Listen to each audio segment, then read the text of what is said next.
acknowledge danger and then act accordingly. As a Jedi Council Grand Master, no longer did he allow his thoughts to become clouded by fear. Each and every decision he made was rational, considered. In this way, Veter, like so many Jedi before him, had learned to face danger head-on, to put himself in harm's way to protect others, and to do it calmly, logically, and with acceptance, which made his current predicament even more troubling.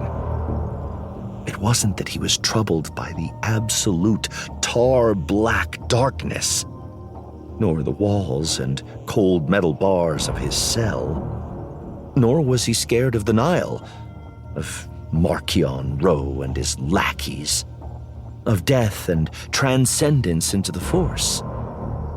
But that thing, that creature that lurked out there, somewhere in the gloom far beyond his cell, that was something different. That was something made to eat away at who he was, to erode him.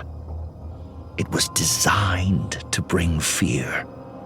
And it was a fear that he couldn't shake, coiling in his guts like a cold compress. The Nameless were supposed to be creatures of myth, the inhabitants of stories designed to scare younglings. But Veter, like too many unfortunate Jedi before him, had learned to his cost that the monsters were very real indeed.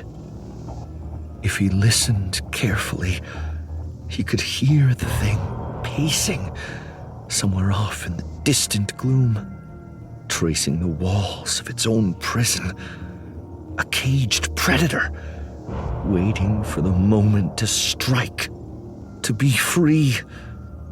A starved beast that knew its prey was near. Veter opened his eyes, but there was nothing to see. No stirrings in the depths, no hint of a light. Memories were his only solace now. Trapped here with that nameless thing so close, he'd been unable to clear his mind, to focus for days, weeks, months. He'd lost all track of time. But he was a Jedi still, and he had not yet lost himself. He was fortified by his recollections of his fellow Jedi, by the hope that they had once inspired, not just in him, but in the entire galaxy. Hope that they would rekindle. He wasn't scared, but he had known fear, and he would find the means to overcome it, just as he always had. Veter reached up to pinch the bridge of his nose and hesitated, cursing himself as pain flared along the length of his forearm. His left hand was gone, reduced to an ashen stump.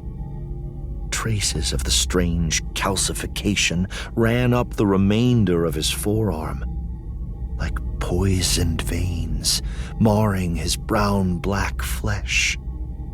The calcification was still spreading, but slowly, agonizingly, consuming him a little more with every passing hour. He'd suffered other wounds. The Nihil had delighted in cutting away the horns that crested his head, trying to humiliate him, to make him lesser than the Tarnab he was. But he had never been proud. Those were scars he could live with, that didn't alter who he was. But the strange calcification was something different. A creeping death caused by his proximity to the creature. It was the result of one of the Nihil's